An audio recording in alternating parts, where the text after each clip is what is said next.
Business regulatory framework या फिर company law. स्वागत है आप सभी का शंकर सर की क्लास में। ये है ऑडियो लेक्चर कंपनी लॉ के बारे में। तो जिन बच्चों ने कंपनी लॉ लिया है या फिर बिजनेस रेगुलेटरी फ्रेमवर्क, जिसको व्यावसायिक नियमन रूपरेखा कहते हैं, आज हम यहाँ पर जितने भी अधिनियम नियम पारित है कंपनी के लिए उनको डिटेल से समझेंगे। सबसे पहले हमें जानना है भारतीय अनुबंध अधिनियम 1872 का पूरा एक्ट।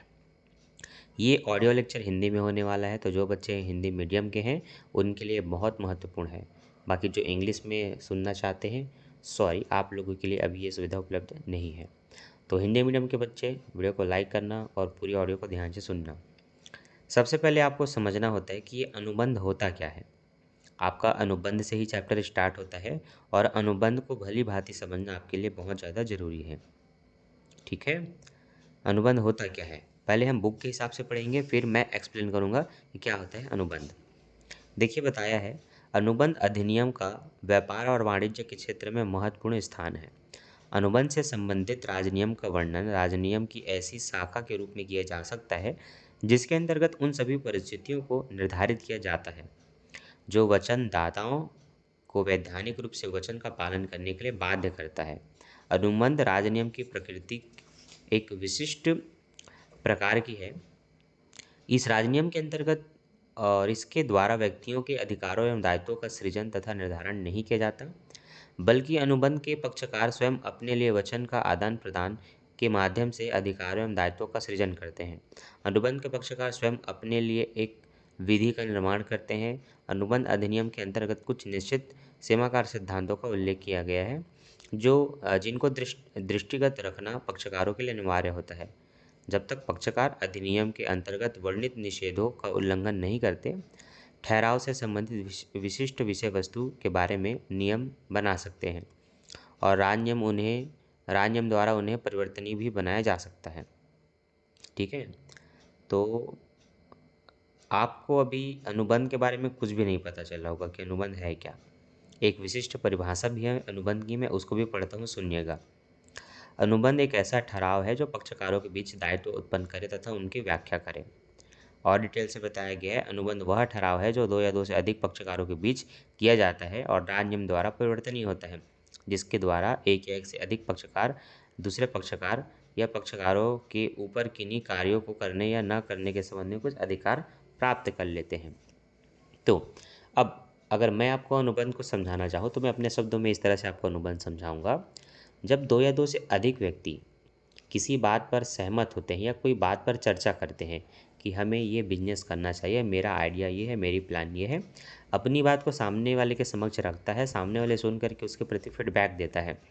फिर जब ये लोग किसी बात पर सहमत हो जाते हैं दोनों और फिर उस काम को करने के लिए रेडी हो जाते हैं, तो जिस बात पर सहमति हुई है वही सहमति ठहराव कहलाती है और उसी ठहराव को लोग अनुबंध कहते हैं। तो अनुबंध का मतलब ठहराव से होता है कि जब हमने आपस में एक दूसरे के विचार आइडियाओं का आदान प्रदान कर लिया, तो जिस बात पर सहमत होकर के हम काम को करने के लिए रेडी हो जाते हैं वह सहमति या ठहराव ही अनुबंध कहलाता है। यह आपने समझा अनुबंध, एक मेरी भाषा में और एक थी बुक की भाषा में। ठीक है, अब अनुबंध के लिए किन किन चीज़ों का होना आवश्यक है, इन बातों को आपसे ज़रूर पूछा जाएगा। ठीक है, तो अनुबंध के लिए कुछ मुख्य बातें, जैसे कि अनुबंध के लिए दो पक्ष का होना जरूरी है। एक अकेला कुछ अनुबंध नहीं कर सकता। एक व्यक्ति अपनी बात को रखता है, दूसरा उसको सुन के उसके प्रति उत्तर देता है और स्वयं अपनी बात भी रखता है, और मैं अगर सुन रहा हूँ तो मैं उसके लिए कुछ ना कुछ जवाब दूंगा या फीडबैक उसको दूंगा। तो यहाँ पर दो पक्षों का होना जरूरी है।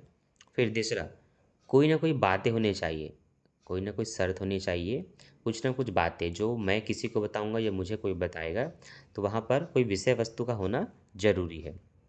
ठीक है, उसमें प्रतिक्रिया होनी ज़रूरी है। मैं अगर कुछ आपको बता रहा हूँ तो सामने वाले की प्रतिक्रिया आनी चाहिए, हाँ या नहीं में, या कुछ ना कुछ वो बोल सकता है। प्रतिक्रिया का होना ज़रूरी है। ठीक है, दोनों की स्वतंत्र सहमति होनी ज़रूरी है। ऐसा नहीं कि मैंने कुछ प्लान दिया और उसको उसमें शामिल होना ही है बोल करके मैंने कुछ ज़बरदस्ती शर्त या कसम वसम दे दी, ये नहीं। स्वतंत्र सहमति होनी चाहिए और उनके बीच में फिर अंत में ठहराव होना चाहिए। उस ठहराव के होने से ही वह अनुबंध कहलाता है। तो इन मुख्य चीज़ों को आपको याद रखना है। अब इन्हीं के साथ जुड़ा हुआ अगला इनका चैप्टर है क्योंकि सभी चैप्टर एक ही टॉपिक के अंतर्गत हैं, लेकिन उनको अलग अलग खंडों में बांटा गया है ताकि आपको एक चैप्टर बड़ा ना लगे, काफ़ी छोटा लगे। तो अभी हम अपने दूसरे चैप्टर में आ रहे हैं जिसमें लिखा है वैध अनुबंध के आवश्यक लक्षण। ठीक है, वैध अनुबंध हम किसे कहेंगे? तो सबसे पहला होता है ठहराव, प्रस्ताव या स्वीकृति, पहला पॉइंट। तो इसमें बताया गया है एक वैध अनुबंध के लिए ठहराव का होना आवश्यक है। ठहराव से तात्पर्य एक पक्षकार द्वारा प्रस्ताव किए जाए तथा दूसरे पक्षकार द्वारा उसे स्वीकार किया जाए। ठहराव में वैध प्रस्ताव तथा वैध स्वीकृति का होना अत्यंत आवश्यक है। केवल प्रस्ताव अथवा बिना प्रस्ताव के स्वीकृति ठहराव का रूप धारण नहीं कर सकती। अतः प्रस्ताव स्वीकृत होने पर ही एक वैध ठहराव में परिवर्तित होता है। उदाहरण के लिए राम ने अपनी साइकिल को 200 रुपये में बेचने के लिए प्रस्ताव रखा श्याम के पास और श्याम ने इसे स्वीकार कर लिया, तो दोनों के बीच ठहराव हुआ है, ये माना जाएगा। ठहराव वैधानिक रूप से दोनों पक्षकारों पर लागू होना चाहिए। यदि ऐसा नहीं होता तो वह अनुबंध का रूप धारण नहीं कर सकता। ठीक है, अगर मैंने कुछ कहा कि ये मैं करना चाहता हूँ या ये मैं बेचना चाहता हूँ और उसमें सामने वाले की सहमति है, तो वह ठहराव दोनों के लिए तभी लागू होगा जब दोनों ही अपने उस दायित्व का पूर्ण निर्वहन करेंगे।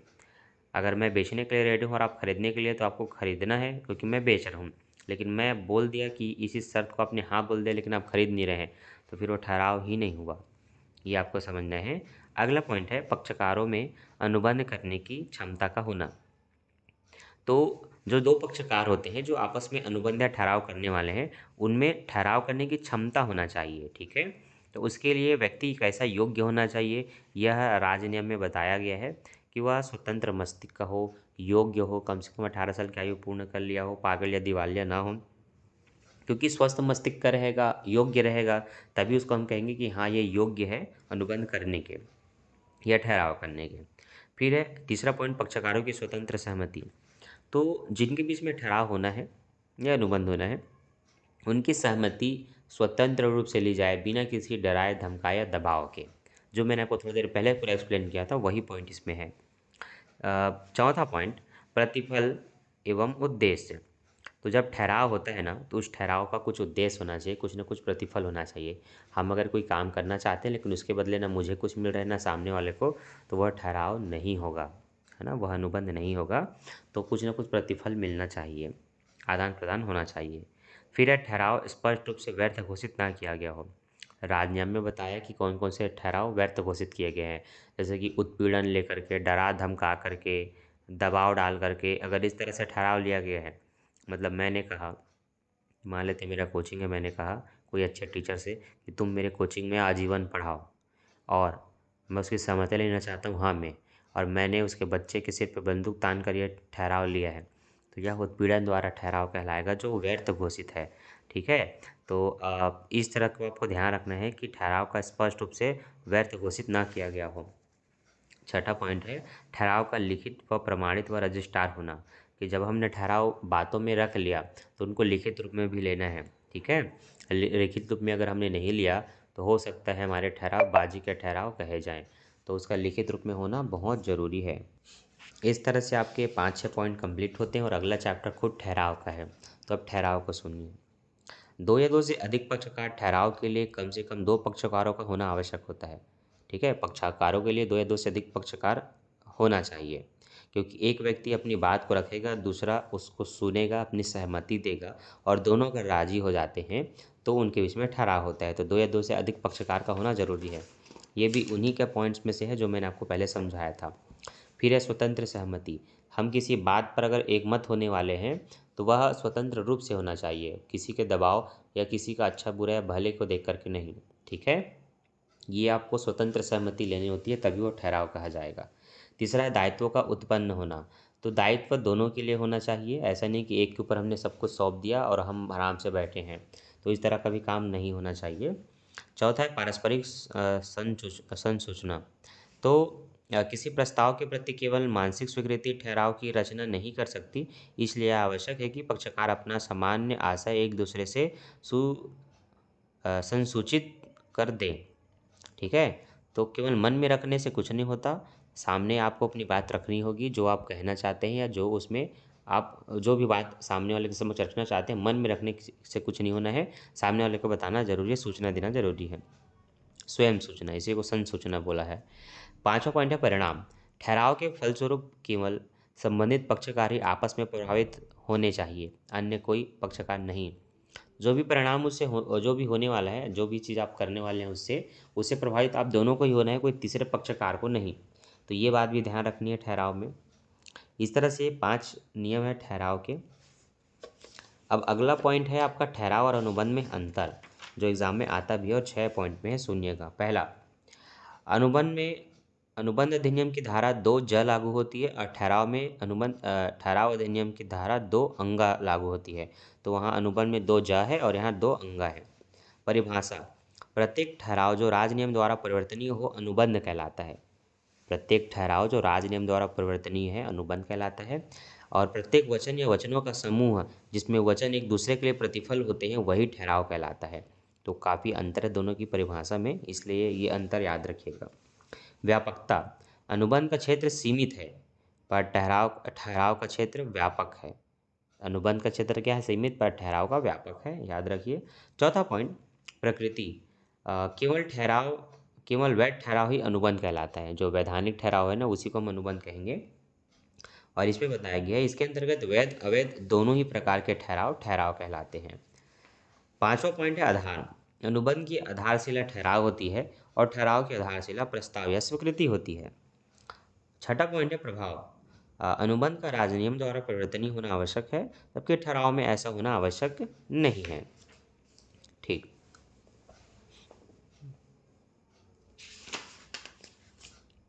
ठीक, इसमें आप लोग को ये पॉइंट खुद से पढ़ लेना है।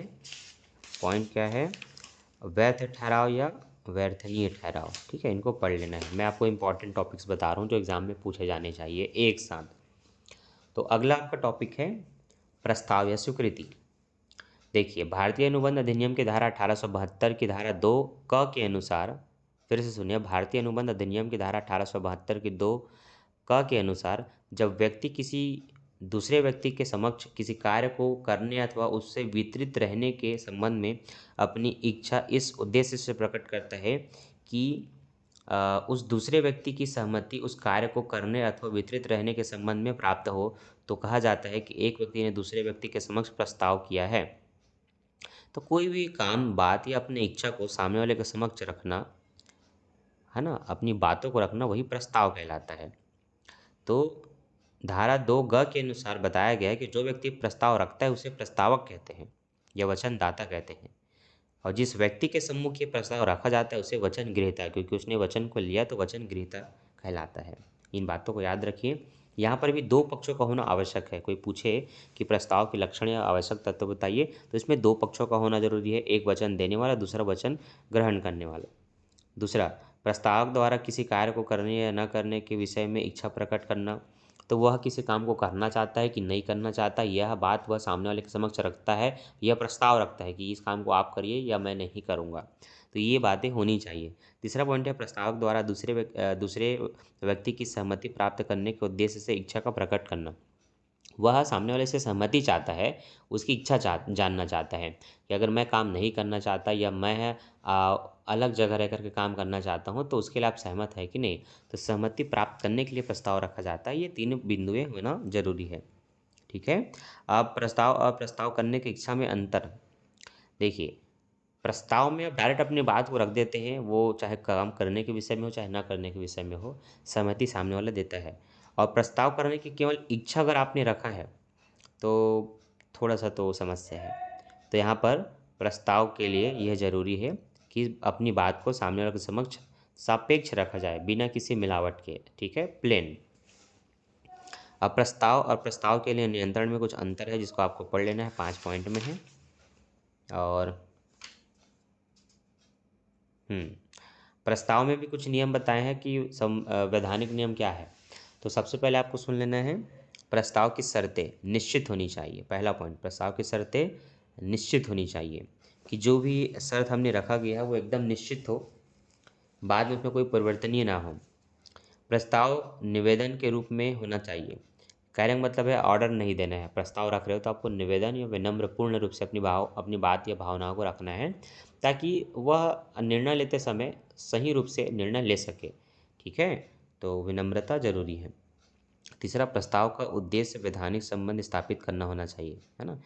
तो जो भी उद्देश्य है वो वैधानिक संबंध स्थापित करना होना चाहिए। वैधानिकता का अगर लोप पाया जाता है तो वह वैधानिक नियम के उल्लंघन कर देगा। चौथा पॉइंट है, प्रस्ताव विशिष्ट अथवा सामान्य सा हो सकता है। मतलब कुछ विशेष या सामान्य सा हो सकता है, कुछ बहुत ही तिगड़म सा नहीं। आप भाई क्या करना चाहते हैं, क्या नहीं करना चाहते हैं, ये प्रस्ताव आप सामने वाले के समक्ष में रखते हैं, जिससे व्यापार का हित हो। ऐसा नहीं कि हम केवल पैसा दे रहे हैं, ना हम दिमाग देंगे, ना काम करेंगे, बाकी तुम समझो। तो वह तो मालिक और नौकर की तरह काम हो गया, है ना? तो जो भी हो, प्रस्ताव रखना ज़रूरी है, लेकिन वह सामान्य और सरल होना चाहिए। पाँचवा है, प्रस्ताव की संसूचना होना आवश्यक है। जो भी प्रस्ताव है उसको स्वयं आप उनके सामने रखिए, तो ये ज़्यादा बेहतर होता है। पत्रों के माध्यम से या लेटर के माध्यम से अगर आप कुछ कहते हैं, मैसेज के माध्यम से, तो हो सकता है जिस भावना में आपने उस बात को लिखा है, सामने वाला उस भाव से उस बात को समझे या ना समझे। अगला पॉइंट है, प्रस्ताव अभिव्यक्ति अथवा गर्भित हो सकती है। अभिव्यक्ति या गर्भित हो सकता है आप बहुत सारी भावनात्मक रूप से उन बातों को कह रहे हैं जो मौखिक रूप से ही सुनने में ज़्यादा समझ में आएगा। हो सकता है बहुत डिटेलिंग से आप अपनी प्रस्ताव को रखना चाहते हैं, उसके अंदर बहुत सारे ज्ञान या भाव छुपे हुए हैं, तो वह गर्भित हो सकती है, यह पॉइंट भी इसमें शामिल है। ठीक, तो यहाँ तक की थ्योरी लगभग 4 चैप्टर तक की है, ये आपको पढ़ लेनी है, ताकि आपके एग्ज़ाम में आप इन सबको मिला करके अच्छे से अनुबंध अधिनियम के बारे में लिख सकें, जहाँ पर अनुबंध, ठहराव, स्वीकृति, सहमति, प्रस्ताव इत्यादि का एक साथ पढ़ना बहुत ज़रूरी है। चैप्टर अलग अलग हैं, लेकिन आपके 10 से 12 चैप्टर सभी एक ही टॉपिक के अंतर्गत आते हैं। तो यहाँ तक की पढ़ लेनी है।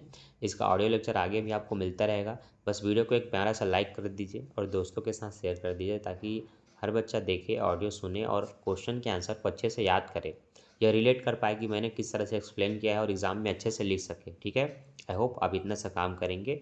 वीडियो को लाइक, चैनल को सब्सक्राइब, दोस्तों के साथ शेयर। Bye bye.